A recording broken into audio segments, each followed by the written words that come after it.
The Pobble who has no toes had once as many as we.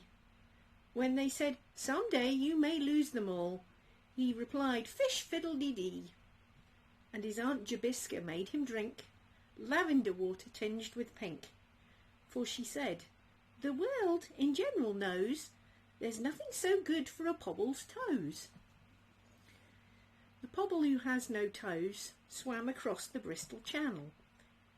But before he set out, he wrapped his nose in a piece of scarlet flannel, for his Aunt Jobiska said no harm can come to his toes if his nose is warm, and it's perfectly known that a Pobble's toes are safe, provided he minds his nose.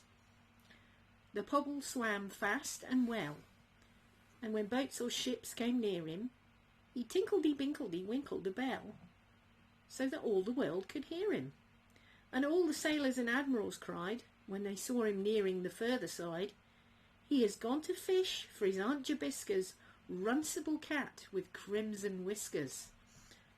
But before he touched the shore of the Bristol Channel, a sea-green porpoise carried away his wrapper of scarlet flannel, and when he came to observe his feet, formerly garnished with toes so neat, his face at once became forlorn, on perceiving that all of his toes were gone. And nobody ever knew, from that dark day to the present, whoso had taken the Pobble's toes in a manner so far from pleasant, whether the shrimps or crawfish grey, or crafty mermaids stole them away. Nobody knew, and nobody knows, how the Pobble was robbed of his twice 5 toes.